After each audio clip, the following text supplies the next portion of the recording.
प्रिय व्यूअर्स, परीक्षा expert official channel के डेली स्टैटिक जीके सीरीज में आपका स्वागत है। इस सीरीज में हम प्रतिदिन आपके लिए UPSC, state PSC, SSC, RRB banking तथा विविध परीक्षाओं से संबंधित 10 प्रश्न व्याख्या सहित लेकर प्रस्तुत होंगे। हम आशा करते हैं कि ये प्रश्न आपकी परीक्षाओं की तैयारी में सहायक सिद्ध होंगे। चलिए शुरू करते हैं पहले क्वेश्चन से। निम्नलिखित में से किस अधिनियम में कलकत्ता में सर्वोच्च न्यायालय की स्थापना का प्रावधान किया गया था? Option A regulating act 1773, option B Pitt's का भारत अधिनियम 1784, option C charter act 1813, option D charter act 1833।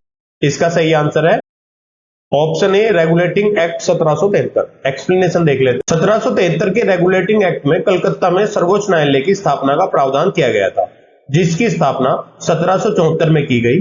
Sir Elijah Impey इसके प्रथम मुख्य न्यायाधीश थे। सर्वोच्च न्यायालय की स्थापना के संबंध में निम्नलिखित में से कौन सा कथन सही है? एक, कलकत्ता में सर्वोच्च न्यायालय की स्थापना 1773 के रेगुलेटिंग एक्ट के द्वारा की गई थी। दो, लेमेस्टर इस न्यायालय के मुख्य न्यायाधीश थे, प्रथम मुख्य न्यायाधीश थे।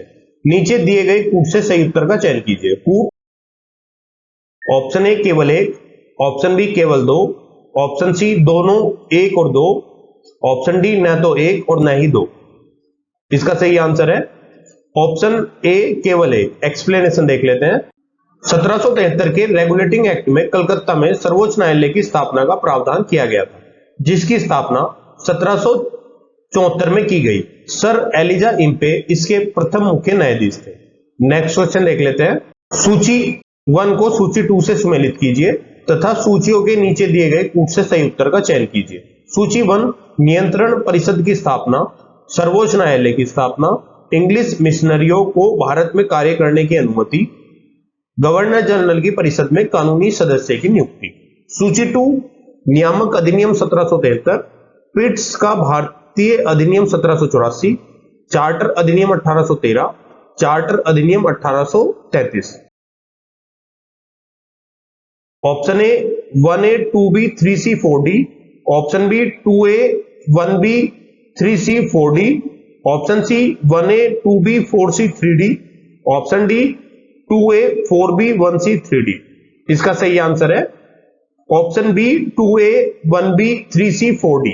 एक्सप्लेनेशन देख लेते हैं। नियामक अधिनियम 1773 सर्वोच्च न्यायालय की स्थापना, पिट्स का भारतीय अधिनियम 1784 नियंत्रण परिषद की स्थापना, चार्टर अधिनियम 1813 इंग्लिश मिशनरियों को भारत में कार्य करने की अनुमति, चार्टर अधिनियम 1833 गवर्नर जनरल में कानूनी सदस्य की नियुक्ति से संबंधित। नेक्स्ट क्वेश्चन देख लेते हैं। निम्नलिखित में से किससे या किन से भारत में अंग्रेजी शिक्षा की नींव पड़ी? एक, 1813 का charter act, 2, journal committee of public instruction 1823, 3, प्राच्यविद एवं आंग्लविद विवाद। नीचे दिए गए कूट का प्रयोग कर सही उत्तर चुनिए। ऑप्शन ए केवल एक और दो, ऑप्शन बी केवल दो, ऑप्शन सी केवल एक और दो, ऑप्शन डी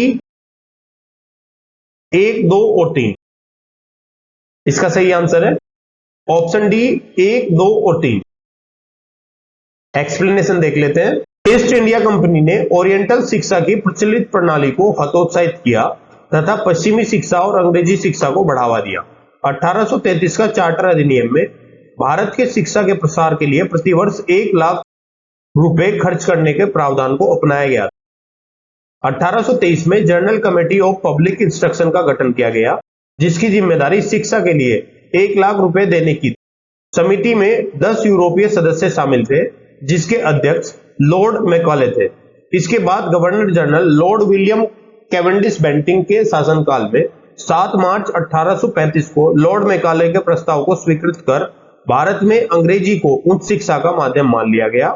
भारत में आंग्ल शिक्षा के समर्थकों के नेता ट्रेविलियन थे, जबकि H.T. प्रिंसेप प्राच्य शिक्षा के समर्थकों के नेतृत्व करता था। नेक्स्ट क्वेश्चन देख लेते हैं। किस अधिनियम के द्वारा ब्रिटिश संसद ने चाय और चीन के साथ व्यापार को छोड़कर ईस्ट इंडिया कंपनी के भारत के साथ व्यापारिक एकाधिकार को समाप्त कर दिया गया? ऑप्शन ए 1813 का चार्टर अधिनियम, ऑप्शन बी 1833 का चार्टर अधिनियम, ऑप्शन सी 1853 का चार्टर अधिनियम, ऑप्शन डी 1873 का चार्टर अधिनियम।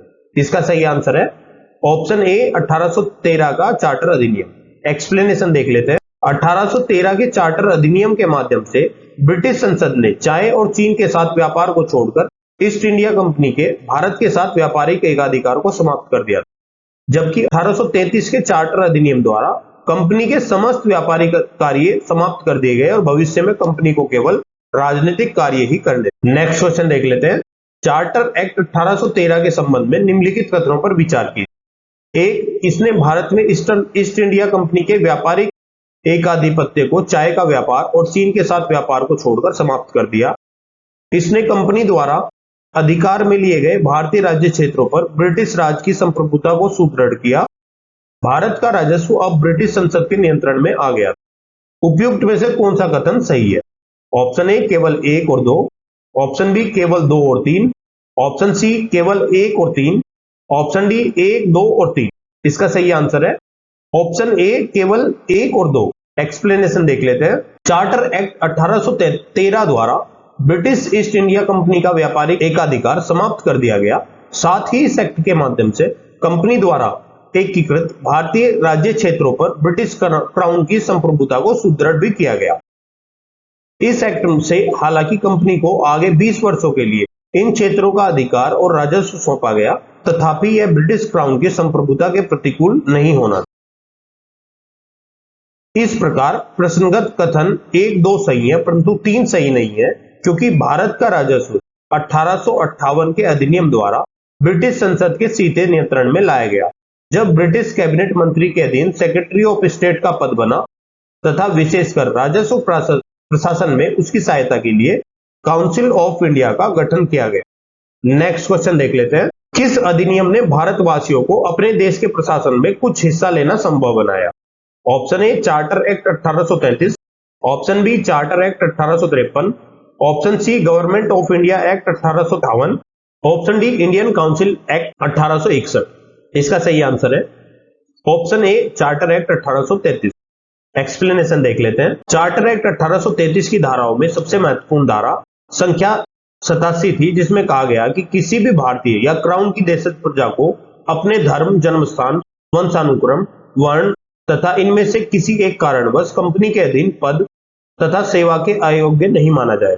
कालांतर में राजनीतिक आंदोलन में 1833 एक्ट की यह धारा प्रशासन में भागीदारी हेतु मुख्य आधार बनी। नेक्स्ट क्वेश्चन देख लेते हैं। निम्नलिखित में से किस अधिनियम के अंतर्गत भारतीय विधान परिषद को बजट पर बहस करने की शक्ति प्रदान की गई? ऑप्शन ए भारतीय परिषद अधिनियम 1861, ऑप्शन बी भारतीय परिषद अधिनियम 1892, ऑप्शन सी भारतीय परिषद अधिनियम 1909, ऑप्शन डी भारत शासन अधिनियम 1919। इसका सही आंसर है ऑप्शन बी भारतीय परिषद अधिनियम 1892। एक्सप्लेनेशन देख लेते हैं। 1892 के भारतीय परिषद अधिनियम ने विधान परिषद के कार्यों में वृद्धि की। इसके तहत बजट पर बहस करने की शक्ति दी गई, परंतु मतदान का अधिकार नहीं था। इस अधिनियम के तहत 6 दिन की पूर्व नोटिस पर कार्यपालिका से प्रश्न पूछने की अनुमति दी गई, परंतु पूरक प्रश्न पूछने का अधिकार नहीं था। नेक्स्ट क्वेश्चन देख लेते हैं। ब्रिटिश भारत में सांप्रदायिक प्रतिनिधित्व की व्यवस्था निम्नलिखित में से किस अधिनियम द्वारा की गई? ऑप्शन ए भारतीय काउंसिल अधिनियम 1892, ऑप्शन बी मार्ले मिंटो सुधार 1909, ऑप्शन सी मॉन्टेग्यू चेम्सफोर्ड सुधार 1919, ऑप्शन डी भारत सरकार अधिनियम 1935। इसका सही आंसर है ऑप्शन बी मार्ले मिंटो सुधार 1909।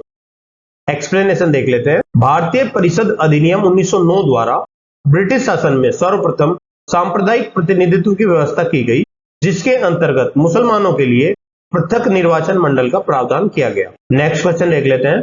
निम्नलिखित में से किस एक अधिनियम द्वारा भारत में संघीय न्यायालय की स्थापना की गई?